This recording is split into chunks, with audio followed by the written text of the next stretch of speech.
tarde a todos. Que alegria estarmos aqui mais uma vez para adorar o Senhor nosso Deus. Tivemos um culto hoje pela manhã maravilhoso, para a glória de Deus. E estamos aqui para cultuar mais uma vez o Senhor nosso Deus. Parece que a igreja decidiu, escolheu participar mais do culto pela manhã, e pela manhã estava bem cheio. Mas glória a Deus também que tem bastante irmãos aqui no templo hoje para adorar a Deus. E como é bom estarmos reunidos para dizer que o nosso coração é do Senhor. Nada divide o nosso coração. Vocês ouviram o que foi louvado? Nada divide o nosso coração. Vamos abrir nossas Bíblias mais uma vez em Colossenses, capítulo 1. Nós lemos no início do culto, do verso 1 ao 8. Mas agora leremos dos versos 3 a 8. Colossenses 1, 3 a 8.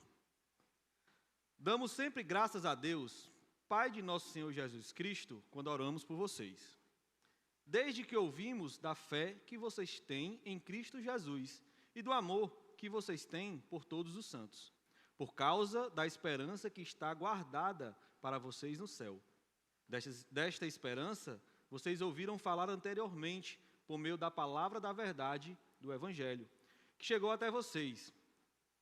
Esse Evangelho está produzindo fruto e crescendo em todo o mundo, assim como acontece entre vocês, desde o dia em que ouviram e entenderam a graça de Deus na verdade. Isso vocês aprenderam de Epáfras, nosso amado conservo, e em relação a vocês, fiel ministro de Cristo, o qual também nos contou do amor que vocês têm no Espírito. Vamos orar mais uma vez? Seu Deus e Pai, louvamos o Teu nome, Senhor. Te agradecemos por estarmos aqui reunidos para ouvir a Tua palavra. Estamos aqui reunidos para adorar a Ti, que é o único digno de todo louvor e de toda adoração. Pai, que Teu Espírito possa caminhar no meio de nós, que Teu Espírito possa mostrar o Teu Filho Jesus aos nossos corações, Pai. Nós não queremos nada mais a não ser a presença do Teu Filho, a presença do Teu Espírito e a Tua presença, meu Pai. Se nós te pedimos em nome de Jesus, amém. Meus irmãos, nós estamos numa série, nesse primeiro trimestre da igreja, chamada Igreja Ideal. Nós sabemos que não existe uma igreja perfeita. Enquanto o Senhor Jesus não vier vindicar a sua igreja, enquanto o Senhor Jesus não vier buscar a sua igreja, não haverá igreja perfeita. Porque a igreja é feita por nós, e nós somos imperfeitos, somos pecadores.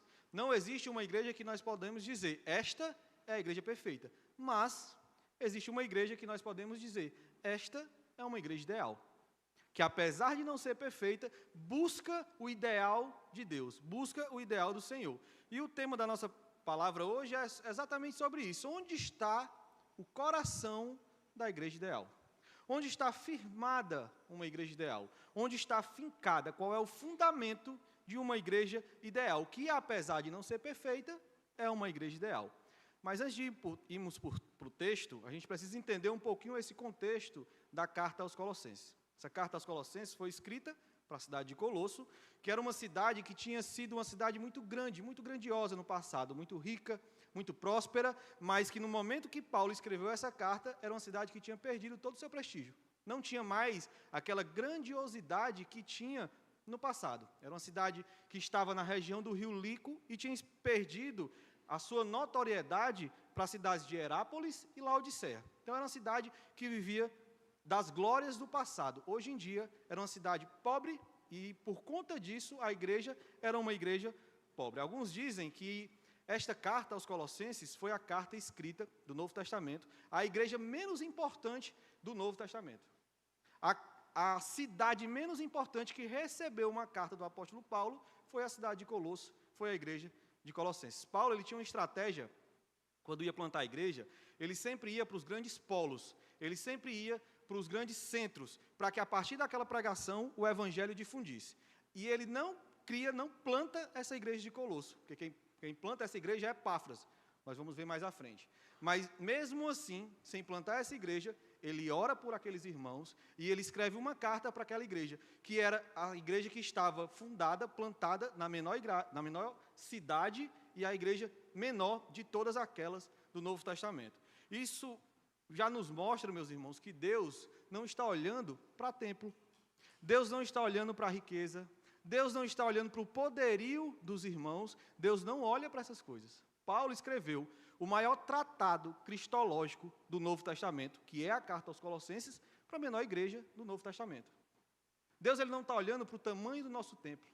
Deus não está olhando para a riqueza daqueles irmãos que congregam nos nossos templos. Deus não está olhando para isso. Deus está olhando para aqueles onde nós estamos firmados. Deus está olhando para aqueles que têm o coração no Senhor Jesus. E Paulo escreve essa carta fincado, olhando para Cristo, para mostrar a Cristo para a menor igreja. Porque Deus não olha com os nossos olhos, não vê com os nossos olhos. E aquela igreja estava firmada no Senhor Jesus, centrada no Senhor Jesus. Mas Paulo escreve essa carta porque algumas vozes sutis estavam começando a entrar naquela igreja. Algumas vozes que estavam tirando o coração daqueles irmãos da pessoa do Senhor Jesus. Vozes que ainda eram sutis, vozes que ainda não eram bem visíveis, porque Paulo vai tratar o que os teólogos chamam da heresia de Colosso. É difícil definir o que era a heresia que estava entrando naquela igreja. Era tão sutil, era algo tão leve, de uma forma tão cuidadosa que aquela heresia estava entrando para não assustar os irmãos, que é difícil definir. Era uma espécie de mistura entre o judaísmo, entre as obras da lei, e o gnosticismo. Eles diziam, olha, vocês precisam cumprir as obras da lei. Cristo salva. Tudo bem, mas vocês precisam cumprir as obras da lei. Era Cristo, mais alguma coisa. Ou eles diziam, olha, vocês realmente Cristo salva, mas vocês precisam ter uma gnose, um conhecimento maior sobre o Senhor Jesus, que só algumas pessoas têm. Vocês não possuem, mas vocês precisam olhar para pessoas que têm essa gnose, que têm esse entendimento, que têm esse conhecimento maior. E Paulo diz, olha, cuidado, não. Essas vozes, elas são sutis, elas estão entrando no meio de vocês, mas vocês não precisam de obras da lei, nem de uma gnose diferente. Vocês precisam unicamente da pessoa do Senhor Jesus. Vocês precisam unicamente do Cristo que foi pregado para vocês no início. Então, o tema da carta, de toda a carta, é a centralidade e a supremacia de Cristo para as nossas vidas. Ele diz, olha, Cristo é central para a vida de vocês. Cristo tem tudo o que vocês precisam para viver neste mundo. Paulo vai pregar que, olha, olhem para aquele Cristo que foi pregado do início. Ele é o centro e ele é supremo na vida de vocês. Paulo vai lembrar para aqueles irmãos, para aquela igreja, que tudo o que eles precisavam eram do Senhor Jesus. Tudo que eles precisavam era daquele evangelho que foi pregado, que apontava para o Senhor Jesus. Nós estamos passando por um momento na nossa igreja maravilhoso. Estamos passando por o que nós podemos chamar de avivamento. Nossa igreja está com 2 cultos ao domingo, nossos cultos de doutrina estão cheios, nossos pequenos grupos estão cheios, cada vez mais os eventos da igreja estão cheios de pessoas. Nós estamos passando por um avivamento, um crescimento muito grande. E glória a Deus por isso. Glória a Deus por esse crescimento, por esse avivamento. Mas isso está vindo para a glória de Deus, porque o púlpito, as pessoas que estão subindo aqui, estão firmados no Evangelho. Estão pregando Cristo, apontando Cristo, dizendo, olha, nós precisamos de Cristo. No momento que nós, que estamos aqui no púlpito, começarmos a pregar qualquer outra coisa que não seja o Senhor Jesus, a probabilidade de Deus tirar a mão desta igreja é muito grande. Porque Ele diz, vocês precisam de Cristo. Cristo é central na vida da igreja. Cristo é o fundamento da igreja. O nosso avivamento é maravilhoso, mas se nós estivermos aqui, olhando para as coisas deste mundo, nós não estamos centralizados, nosso coração não está no que realmente importa, que é a pessoa do Senhor Jesus. Cristo, Ele é central, é supremo na nossa vida. E Paulo escreve essa carta, focado nisso. Focado em mostrar para aqueles irmãos, não parem de olhar para Cristo, não parem de olhar para Jesus, porque se vocês pararem, vocês vão estar errando, porque o coração de vocês deve estar em Cristo. Porque Paulo sabe que o Evangelho é o poder de Deus. Paulo sabe que o que esse mundo precisa é do poder de Deus que vem através do Evangelho. Ele vai dizer isso em Romanos 1,16.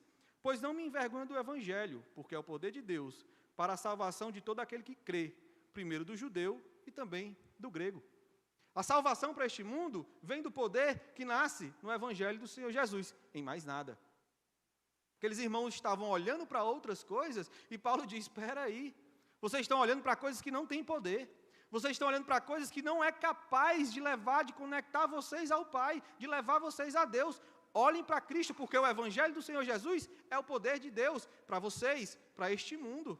E Paulo escreve essa carta com esses olhos. E a partir daí nós vamos entender do poder do Evangelho. O Evangelho tem poder, meu irmão.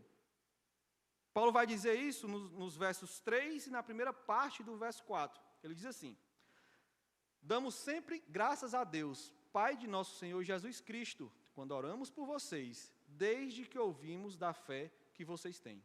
Primeiro motivo que Paulo agradece a Deus é pela fé daqueles irmãos. Paulo diz: olha, eu dou graças a Deus, sempre que eu oro por vocês, eu glorifico o nome do Senhor pela fé que vocês têm, pela fé que está no coração de vocês. E ele engrandece o nome de Deus, ele glorifica o nome de Deus, porque ele sabe que essa fé que está no coração daqueles irmãos vem de Deus. Não foi porque os irmãos decidiram, veio de Deus. Efésios 2:8 diz: porque pela graça vocês são salvos, mediante a fé. E isto não vem de vocês, é dom de Deus. O Evangelho, ele é entendido pela fé. O Evangelho, ele é entendido pela fé. Ele afeta o nosso intelecto, ele afeta os nossos sentimentos, mas ele nasce no nosso coração através da fé. E esta fé vem de Deus, e Paulo diz: olha, eu dou graças a Deus quando eu oro por vocês, porque eu vejo que vocês têm fé. É impossível para o homem entender o Evangelho sem uma ação sobrenatural de Deus. O homem não é capaz, pelo seu próprio intelecto, pelas suas próprias emoções, de entender quem é Deus. Porque é Deus quem dá esta fé. É Deus quem leva o homem a conhecê-lo. Se você está aqui hoje, meu irmão, e ama a Cristo, se você está aqui hoje, minha irmã, e você olhou para Jesus e escutou a voz do bom pastor, glorifica a Deus por isso. Você não fez isso pelas suas forças. Você não era capaz de amar a Cristo pelas suas próprias forças. Eu não era capaz de amar a Jesus pelas minhas próprias forças. Isso veio de Deus e eu dou glória a Deus por isso. Se no seu coração você ama verdadeiramente o Senhor Jesus, agradeça ao Pai, porque foi Ele quem colocou isso no seu coração. Foi Ele quem colocou essa fé no seu coração. E Paulo dá graças a Deus pela fé daqueles irmãos. Mas Paulo diz: em que esta fé está firmada? Essa fé deve estar firmada em quê? Não sei se vocês já ouviram aquelas pessoas que dizem assim: olha, eu tenho fé que as coisas vão dar certo. Às vezes a pessoa está num bar, bêbado, e diz: olha, eu tenho fé que eu vou conseguir tal coisa. Ou às vezes o nome de Deus, muito raramente eu tenho fé em Deus, mas essa fé em Deus que ele está dizendo, na verdade não é nem Deus, é na sua própria fé. É o que chamamos de fé na fé. As pessoas acham que a sua fé, por si só, tem poder para alguma coisa. E Paulo não diz isso. Paulo não fala sobre isso. Ele vai falar, quando ele vai mostrar para os irmãos, ele diz: olha, eu dou graças a Deus pela fé que vocês têm, mas a fé de vocês tem um centro. A fé de vocês tem um alvo. Ele diz no verso 4, desde que ouvimos da fé que vocês têm em Cristo Jesus. A nossa fé, o centro da nossa fé, ela tem um nome. O centro da fé da igreja, ele tem um nome, ela é uma pessoa que andou entre nós cheio de graça e de verdade, é o Senhor Jesus. Não é a fé nas coisas deste mundo. Paulo glorifica a Deus pela fé dos colossenses, porque a fé deles estava firmada, fincada, fundamentada na pessoa correta, no local correto, que era em Cristo Jesus. O centro da nossa fé é Cristo, não são as coisas deste mundo. Na mistura da heresia dos colossenses, eles estavam fundamentando aquelas vozes sutis, bem vagarosas, que não estavam assustando os irmãos, estavam levando os irmãos de Colossenses a fundamentar a sua fé em outras coisas, que não era na pessoa do Senhor Jesus.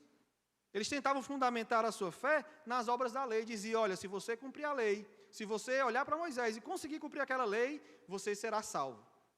E Paulo diz: não, meu irmão, não é a fé no cumprimento da sua lei que vai lhe salvar, porque você não é capaz de cumprir a lei. É a fé no Senhor Jesus.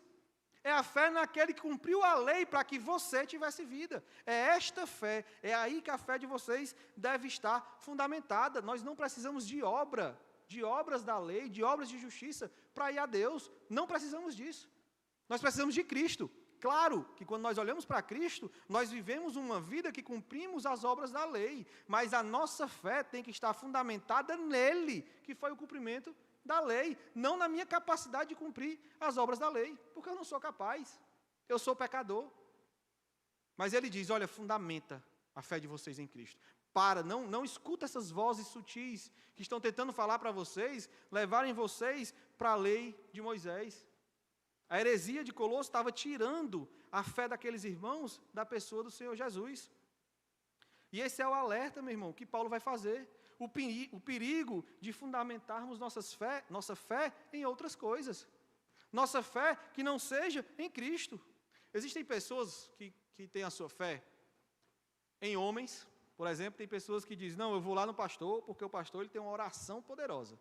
O pastor vai orar por mim, vai impor a mão sobre mim, e a oração do pastor ali, a fé da pessoa está no pastor. A fé na pessoa não está em quem realmente tem poder, que é Deus. Ela está no pastor, é o homem, é a pessoa especificamente. Não, meu irmão. Nossa fé tem que estar em Cristo. Nossa fé tem que estar em Deus. Existem pessoas que têm fé em santos, e pessoas, homens, que andaram por essa terra e viveram uma vida de justiça, alguns viveram uma vida de justiça, e as pessoas têm fé em santos. Tem pessoas que têm fé que se eu andar daqui para a cidade tal, de joelhos, for caminhar de joelho, me der 200 chibatadas até chegar na cidade tal, eu vou alcançar a graça merecida. A fé da pessoa está nela, no cumprimento daquilo que ela está querendo fazer. Mas Jesus, a Bíblia, não defende essas práticas. A Bíblia diz, Paulo diz que a nossa fé tem que estar em Jesus. Não adianta você ir para a cidade tal de joelho, quantas vezes você for. Se o seu coração não estiver em Cristo, a sua fé é perdida. Porque a nossa fé precisa estar fundamentada na pessoa do Senhor Jesus. Essas pessoas são sinceras.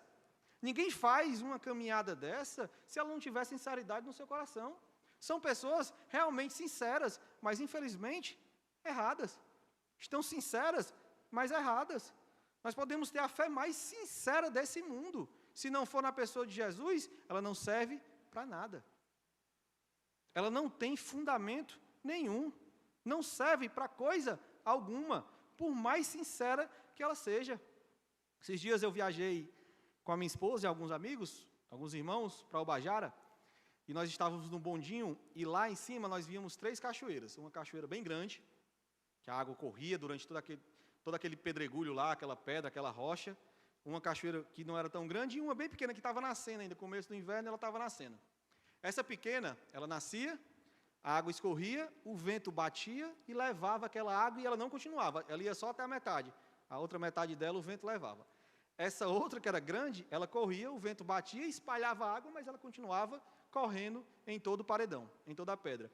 A fé nas coisas deste mundo é como essa cachoeira pequena, que ela pode até existir, ela pode até ser sincera, mas o vento, as coisas deste mundo levam, ela se perde. Mas a fé em Cristo, meu irmão, é como essa cachoeira maior. Pode até ter dias ruins, pode até ter ventos ruins soprando na nossa fé, mas ela continua firme, na rocha que é o Senhor Jesus, na rocha que é a pessoa do Senhor Jesus.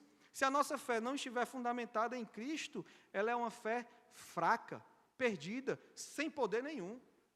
Mas se ela estiver fundamentada em Cristo, meu irmão, aí Jesus diz, você dirá a este monte, saia, ande, vá para lá, e o monte irá. Porque a fé, ela não tem poder por si só. A fé ela tem poder se ela estiver na pessoa correta, que é o Senhor Jesus. E Paulo vai dizer sobre isso, sobre a origem dessa fé. Ele diz no verso 7, isso vocês aprenderam de Epáfras, nosso amado conservo, e em relação a vocês, fiel ministro de Cristo. Paulo vai lembrar, olha, esta fé que está no coração de vocês, ela nasceu lá com Epáfras, o fundador da igreja. Lá em Epáfras, aquela primeira fé que Epáfras pegou, aquela fé simples da cruz de Cristo, esta é aí onde deve estar fundamentado a sua fé. Epáfras, com certeza, pregou o que Paulo diz em 1 Coríntios 1, 23, 24. Diz assim, mas nós pregamos o Cristo crucificado, escândalo para os judeus, loucura para o gentio, mas para os que foram chamados, tanto judeus como grego, Cristo é o poder de Deus e a sabedoria de Deus.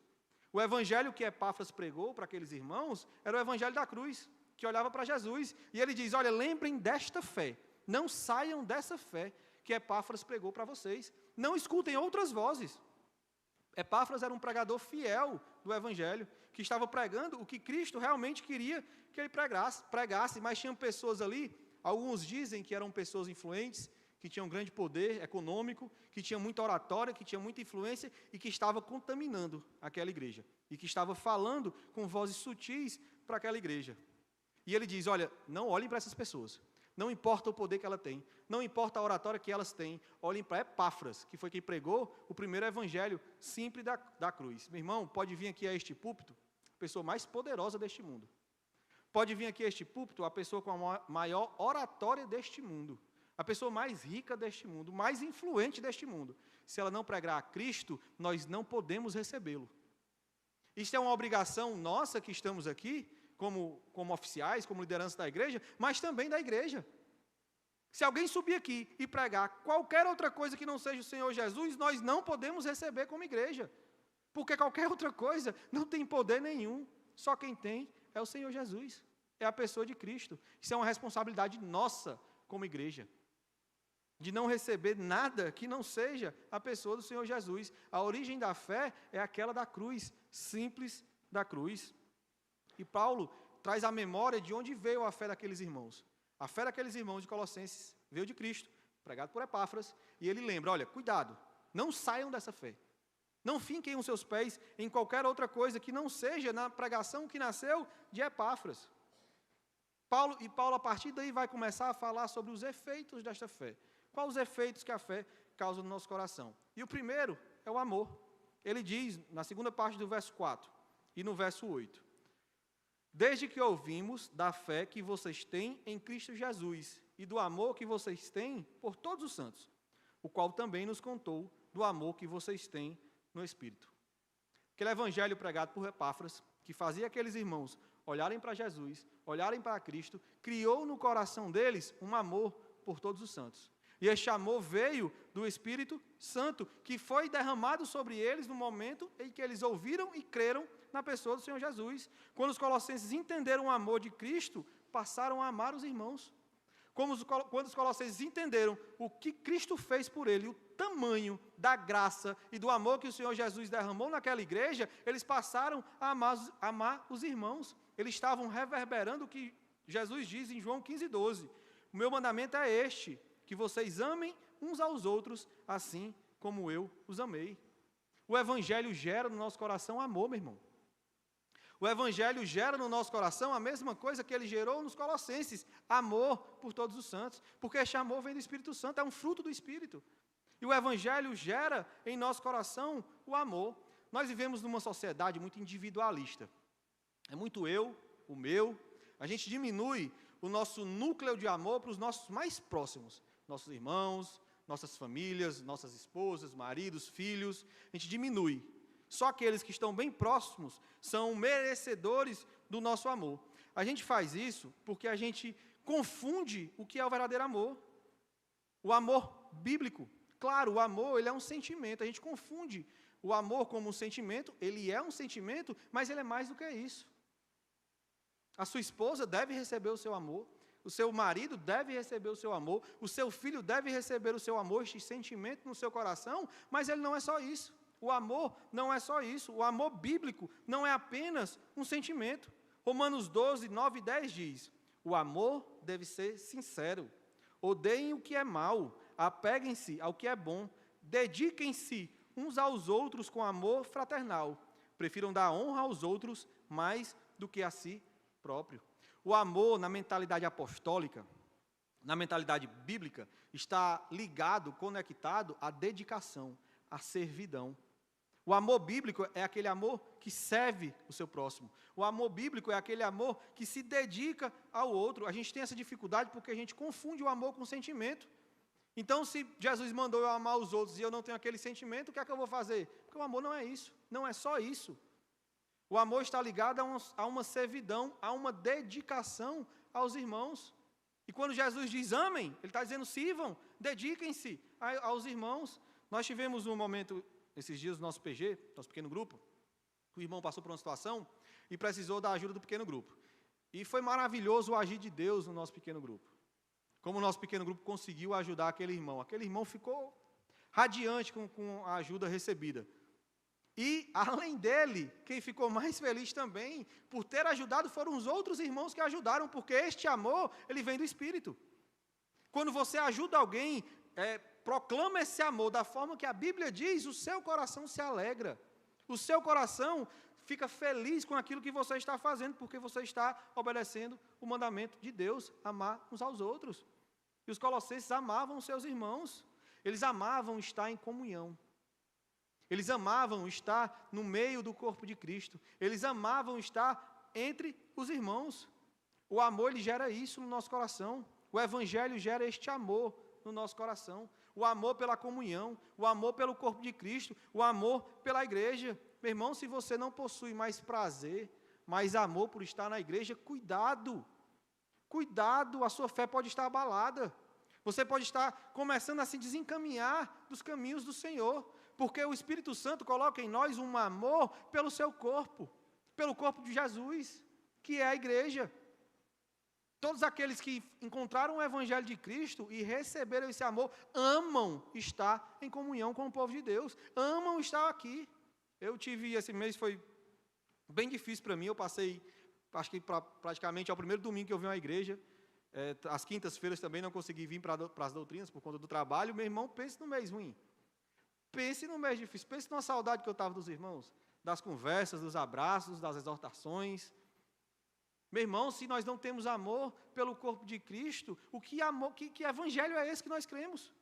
Que evangelho é esse que chegou no nosso coração? Você não tem um amor por estar no meio do corpo de Cristo? Esses dias eu ouvi, na verdade um irmão me contou, que um irmão aconselhando o outro, disse não, o irmão estava querendo se afastar da igreja, estava querendo sair da igreja, enfim, não tinha mais prazer pela comunhão, pelo corpo de Cristo. Aí um irmão foi aconselhar outro e disse assim, não, meu irmão, faça o seguinte, não crie relacionamentos não, você vai para a igreja e vai embora, faça que nem eu, vai embora. Meu irmão, que conselho é esse? Que loucura é essa? O corpo de Cristo é relacionamento, o corpo de Cristo é amor pelos irmãos, mesmo aqueles irmãos que são mais difíceis. Amar os amáveis é maravilhoso, é fácil. A pessoa é amável, você está só amando, só seguindo o fluxo. Mas o corpo de Cristo, existem pessoas difíceis. E Jesus diz, amem, inclusive, os difíceis. Quando nós amamos a Cristo, quando nós entendemos o Evangelho, nós amamos a comunhão, nós amamos estar. Aqueles irmãos amavam de Colossenses, porque quando mais próximo eu estou do corpo de Cristo, mais eu consigo perceber as dificuldades do corpo de Cristo, e mais eu sou capaz de servir, de me dedicar ao corpo de Cristo. Quando eu faço algo por um irmão, Jesus diz, olha, quando você dá de beber, de comer estes pequeninos, é como se estivesse fazendo a mim. E longe da comunhão, longe do corpo de Cristo, eu não sou capaz de fazer isso. Se o Evangelho tocou o meu coração e não coloca amor pela comunhão, nós temos que ter muito cuidado com isso, porque nós podemos estar nos afastando dos caminhos do Senhor. Quando você olha para este prédio, para esta igreja, quando você olha para os irmãos que estão sentados ao seu lado, o que é que você sente? Indiferença? O que é que você sente quando você olha para isso? Você ama estar aqui? Você tem prazer por estar aqui? Se não tiver, meu irmão, cuidado. Peça para Deus queimar este amor no seu coração, porque o Evangelho causa em mim um amor pela comunhão, causa em mim um amor pelo corpo de Cristo. Eu preciso amar isso aqui. É o que Paulo diz, é o que a Bíblia diz. A fé no Evangelho tem esse poder de criar no nosso coração o amor pela comunhão com o corpo de Cristo. E Paulo vai dizer, e este amor de vocês, ele vem da esperança que o Evangelho causa, que o Evangelho de Cristo traz ao seu coração.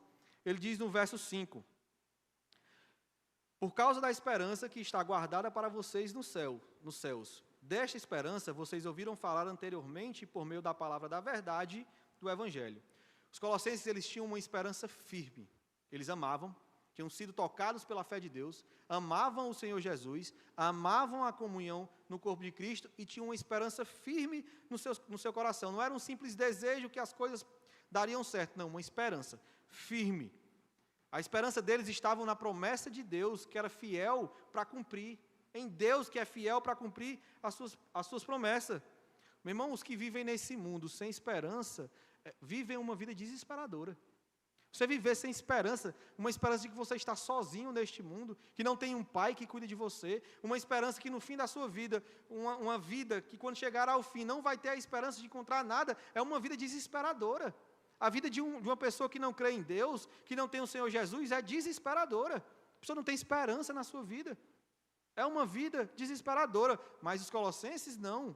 Eles tinham uma esperança em Deus, na fidelidade de Deus, assim como nós. A nossa vida deve estar fincada, firmada nesta esperança, que Deus é o meu Pai, que Jesus morreu pelos meus pecados, que Jesus morreu por mim quando eu era um pecador perdido, e Ele me salvou, e um dia eu estarei com Ele, e que todos os dias Ele está comigo. Essa esperança é uma certeza centrada na pessoa do Senhor Jesus, firmada no Senhor Jesus. Era uma esperança que ela tem razão, ela tem olhos, ela tem um caminho, que é a pessoa de Cristo, está fundamentada em Cristo. Hebreus 10, 23 diz: guardemos firme a confissão da esperança, sem vacilar, pois quem fez a promessa é fiel. Nossa confiança, nossa esperança, ela não pode ser vazia, ela tem que ser algo sólido, nas promessas de Deus, na fidelidade de Deus. Deus, Ele é fiel para cumprir tudo o que Ele prometeu. Ele disse que estaria contigo, Ele vai estar. Eles confiavam na fidelidade de Cristo no seu dia a dia, nos momentos difíceis. Nos seus momentos de angústia, eles confiavam, não, mas eu tenho um Jesus que intercede por mim ao lado do Pai.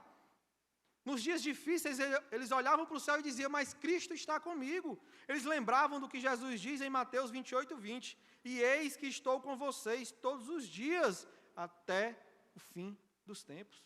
Eis que estou com vocês todos os dias, até a consumação dos séculos. A esperança daqueles irmãos era essa.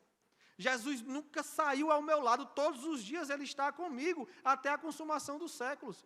Nos momentos difíceis daqueles irmãos, nos momentos de angústia, eles olhavam para Cristo e diziam, não, mas Cristo está comigo. E nós podemos confiar nesse mesmo Jesus. Essa mesma promessa que serviu para eles, serve para nós, como igreja. Deus é fiel, Jesus é fiel, se Ele disse que estaria contigo até a consumação dos séculos, Ele está ao seu lado até a consumação dos séculos. Se Ele disse que estaria comigo até o fim dos tempos, Ele estará comigo até o fim dos tempos. A nossa esperança não é vazia. A nossa esperança, ela é sólida na pessoa de Jesus. Nos dias difíceis, meu irmão, lembre, Jesus está contigo. No dia que a saúde não estiver tão boa, no dia que você recebeu uma notícia ruim, no dia que você olhar para o seu filho e ver que seu filho está perdido, confie no Senhor Jesus. Ele continua contigo e sempre estará. No dia que a conta de energia estiver atrasada, não souber como pagar, confia no Senhor Jesus. Não tira os teus olhos de Cristo. Não confia nas coisas desta terra, nas suas capacidades, na sua possibilidade de cuidar de todas as coisas. Você não é capaz. Cristo é. E Ele está contigo. Ele é fiel. Ele disse que estaria e está. E aqueles irmãos confiavam em Cristo no seu dia, nas tribulações diárias, mas eles tinham uma confiança também maior, que Cristo estaria com ele no porvir. No dia que a vida deles chegasse a um fim, Cristo estaria lá para recebê-los de braços abertos. 1 Coríntios 15, 19 diz, se a nossa esperança em Cristo se limita apenas a esta vida, somos as pessoas mais infelizes deste mundo. A nossa esperança para Cristo não é só para as coisas desta terra, Ele está conosco todos os dias, mas não é só isso. Se nós esperamos que, como a teologia da prosperidade, que diz que Cristo vai lhe fazer rico, vai lhe dar saúde, que você não terá problemas nessa vida, se a sua esperança para Cristo, em Cristo, estiver só nas coisas desta terra, você é a pessoa mais infeliz deste mundo. Mas se a sua esperança em Cristo estiver também no porvir, mesmo nos dias difíceis, você será capaz de dizer, Cristo está comigo. Se hoje é um dia ruim, um dia chegará o dia bom, que eu serei recebido pelo meu Senhor, que eu serei recebido pelo meu Salvador, que eu abraçarei o meu Jesus, que eu olharei diretamente nos olhos do Cordeiro de Deus, que tira o pecado do mundo e que tirou o meu pecado, e que me salvou, e que me comprou com o sangue poderoso da cruz do Calvário. Se a nossa esperança em Cristo estiver tanto nesta vida, que mesmo nos dias difíceis, Ele está comigo, como no porvir, meu irmão, nossa esperança é a esperança mais sólida deste mundo. nada é capaz de nos abalar. E Paulo diz, olha, a fé que vocês receberam de Epáfras criou no coração de vocês um amor por Cristo, por todos os santos, e uma esperança firme. E ele diz, e esta esperança, este evangelho, esta fé frutifica dia após dia. Todos os dias frutificou entre vocês e frutificará nesta terra. Ele diz no verso 6, esse evangelho está produzindo fruto e crescendo em todo o mundo, assim como acontece entre vocês, desde o dia em que ouviram e entenderam a graça de Deus na verdade. Paulo diz, olha, esse evangelho pregado por Epáfras frutificou entre vocês. Eu não fui até aí, eu não conheço vocês, Paulo não conhecia a igreja de Colosso, mas eu sei que ele frutifica entre vocês, porque Epáfras pregou, e eu ouço que o amor de vocês é firme por todos os santos, e ele frutificou entre vocês, e está frutificando, e vai frutificar em toda esta terra. O evangelho, meus irmãos, se nós olharmos bem, com a ótica humana, na verdade, são 12 homens pobres e letrados, 13 se nós colocarmos o Senhor Jesus, 12 se nós tirarmos o traidor, tirarmos Judas, que eram 12 homens, um ainda o traiu, e o evangelho é o quê? 13 homens, 12 menos o traidor, que pessoas pobres e letradas pregaram sobre Deus e frutificou ao ponto de que chegou aqui hoje, que chegou aqui no Brasil, que chegou aqui em Fortaleza não, chegou aqui no Ceará, que chegou aqui nesta igreja, no Presidente Vargas. Aquele evangelho pregado por 12 homens iletrados frutificou a tal ponto que ele frutificou no seu coração, no meu coração, chegou em mim, chegou em você. E Paulo diz, este evangelho que está frutificando entre vocês, continuará frutificando. Este evangelho que vocês ouviram falar, que foi pregado por Epáfras, cresceu entre vocês e continuará crescendo. O Senhor Jesus diz em Marcos, conta uma parábola para falar sobre o evangelho, Marcos 4, versículo 30 a 32, diz assim, com que poderemos comparar o reino de Deus? Ou com que parábola o apresentaremos? É como um grão de mostarda, que quando semeado, é a menor de todas as sementes sobre a terra. Mas uma vez semeada, cresce e se torna a maior do que todas as hortaliças. Cria ramos tão grandes que as aves do céu podem se aninhar à sua sombra. Esse evangelho que começou com 12 homens, era apenas uma sementinha, como um grão de mostarda, cresceu a tal ponto que nos alcançou, cresceu a tal ponto que alcançou esta igreja. O evangelho ele é uma força viva, meu irmão.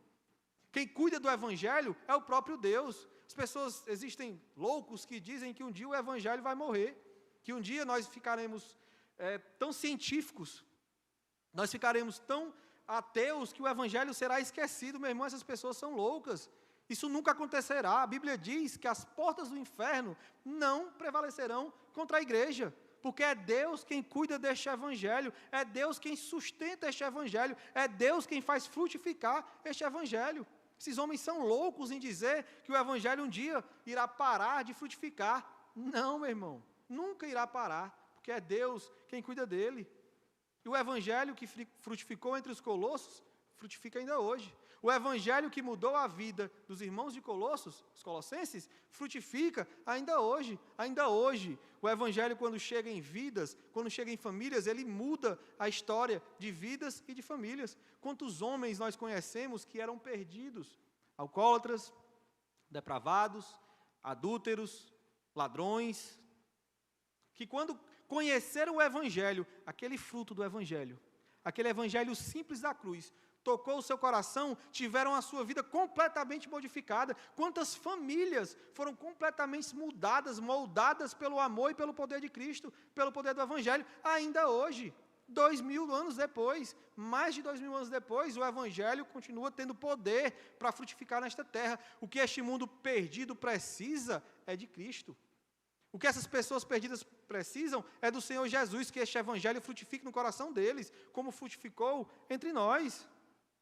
Alguns vão dizer que o evangelho vai morrer. Não vai, meu irmão.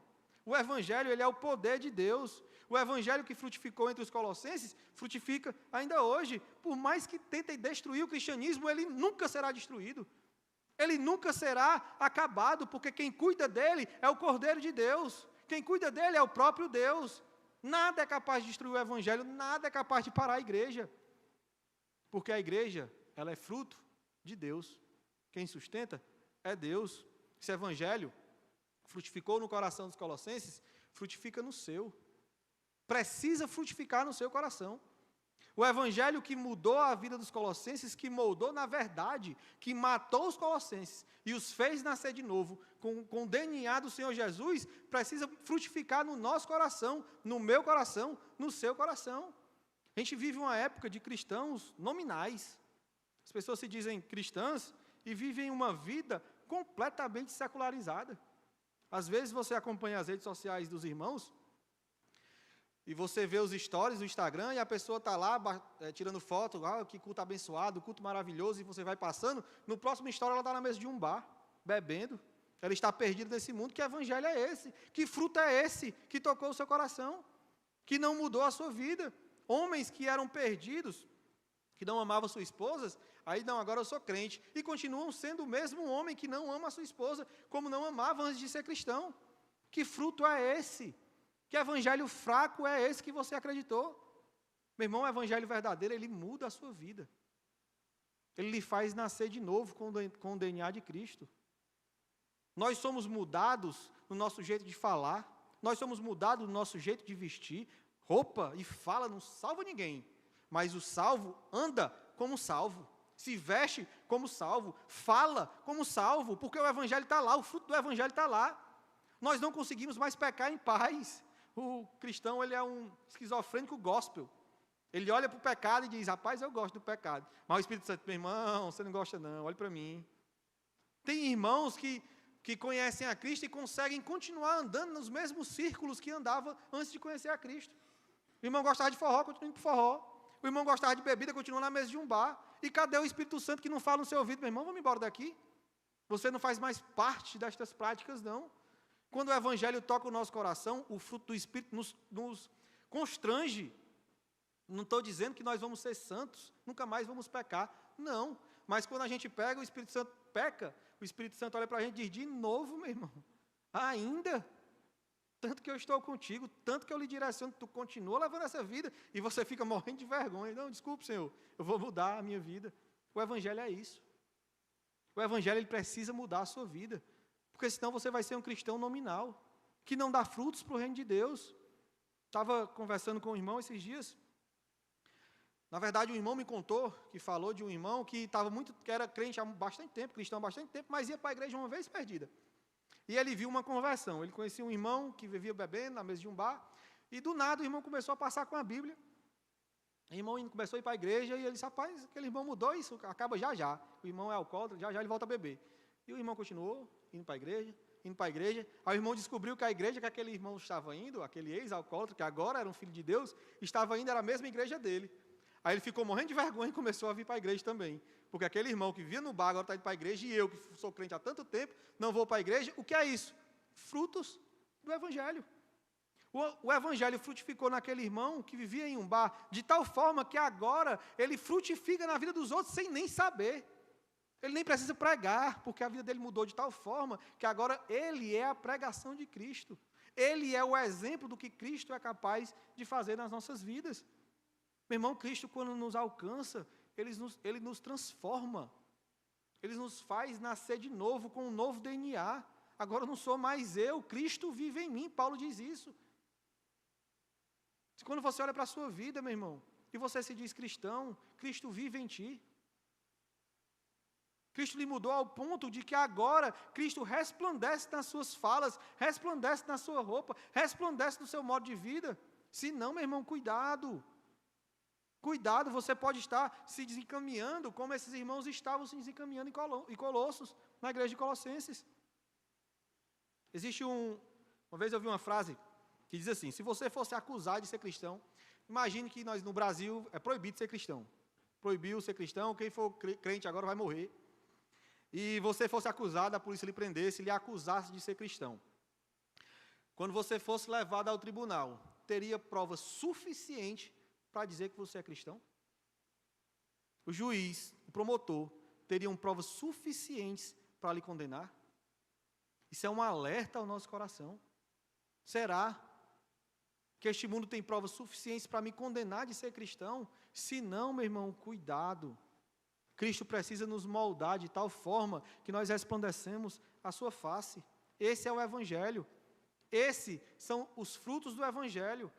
Esses são os frutos da fé que nasceu em Deus.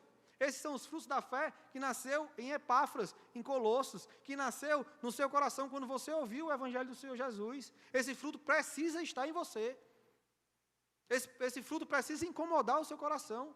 Esse fruto precisa criar amor em você. Esse fruto precisa criar esperança no seu coração. Se não, cuidado. Cuidado. O Senhor Jesus nos ama tanto, tanto, que Ele é capaz de nos confrontar, às vezes nos nossos dias mais difíceis, às vezes no dia de mais angústia, de maior angústia. Cristo nos ama tanto que Ele é capaz de nos confrontar, para que nós possamos voltar a olhar para Ele, voltar a fincar, se fundamentar na pessoa do Senhor Jesus. Esta igreja está crescendo para a glória de Deus, mas se nós sairmos de Jesus, Deus tirará a mão desta igreja. Se você sair de Jesus, Deus tirará a mão da sua vida. Nossa fé, nossa esperança, nosso amor precisa estar em Cristo. Eu já estou indo para a conclusão. O Evangelho é isso. Ele causa fé, amor e esperança no nosso coração. Se essa fé não gera amor, meus irmãos, por estar em comunhão com o povo de Deus, se esse amor não reflete na vida dos meus irmãos, eu preciso ter cuidado. A nossa fé verdadeira gera em mim prazer pela igreja, gera em mim prazer pelo corpo de Cristo. Se não gerou esse amor, esse prazer, nós temos que ter cuidado de não ser uma fé verdadeira. Mesmo sabendo que a igreja é algo difícil, nós precisamos amar a igreja de Cristo. Se nossa fé não traz em nosso coração uma esperança inabalável, ela está abalada, pois a verdadeira fé gera em nós uma certeza indestrutível, que um dia nós estaremos com o Rei dos Reis. Este mesmo Jesus que disse que estaria contigo todos os dias, um dia você estará na sala do trono real com o Senhor Jesus. Essa é a nossa esperança. É por isso que nós vivemos nesta terra, sabendo que um dia nós estaremos com o Rei dos Reis. No dia difícil da sua vida, lembre-se disso. Jesus está contigo e um dia você estará com Ele completamente. Os seus olhos estarão nos olhos do Cordeiro de Deus. A sua voz escutará audivelmente a voz do bom pastor, a mansa voz do bom pastor. Essa é a nossa esperança. Quando você olhar para a sua casa, para a sua vida, e ver que ela está vazia, e ver que ela está perdida, lembre-se, Jesus é contigo. Jesus está contigo. Jesus está comigo. Não perca a sua esperança. Não pare de olhar para Cristo, mesmo nos dias ruins, mesmo quando nossos filhos não trabalham, mesmo quando nós estamos em dificuldade financeira, mesmo quando a nossa saúde estiver abalada, Cristo está contigo. Cristo está comigo, mesmo na noite mais escura da sua vida. Jesus está e sempre estará contigo. Tem outra esperança, meu irmão? Você quer outra esperança? Você pode olhar para outra esperança que não seja essa do Senhor Jesus? Que vida perdida, a vida daqueles que não conhecem a Cristo, que vida desesperadora, perdida, daqueles que não olharam para o Senhor Jesus. Este é o Evangelho, meu irmão. Esta deve ser a sua fé, esta deve ser a minha fé, este deve ser o coração, onde o coração da igreja está fundamentada nestas verdades. Jesus Cristo é o Cordeiro de Deus que me salvou, que lhe salvou, e nós não precisamos de mais nada. Na hora que nós olharmos para as coisas deste mundo, nós vamos nos perder, mas enquanto nós estivermos olhando para Cristo, nós nos manteremos firmes em Deus, no Senhor Jesus. Amém, meus irmãos? Que Cristo possa fazer essas verdades entrar no seu coração de uma forma muito poderosa. Que se você estiver olhando para qualquer outra coisa que não seja a pessoa do Senhor Jesus, que você possa voltar a olhar para o Cordeiro de Deus. Voltar a olhar para o verdadeiro pastor. Voltar a olhar para o Filho de Deus que morreu no Calvário para te salvar e para me salvar. Que Jesus esteja firmado nos seus olhos. Leonardo Ravenhill tem uma frase muito bonita. Ele diz assim: Na verdade, uma oração que ele faz para Deus. Ele diz assim: Senhor, crava a eternidade nos meus olhos. Esta deve ser a nossa oração. Senhor, crava a eternidade nos meus olhos. Crava a pessoa do teu Filho Jesus na minha vida. Que você saia daqui hoje lembrando disso, olhando para isso, desejando desesperadamente isso. Senhor, crava a eternidade nos meus olhos. Amém?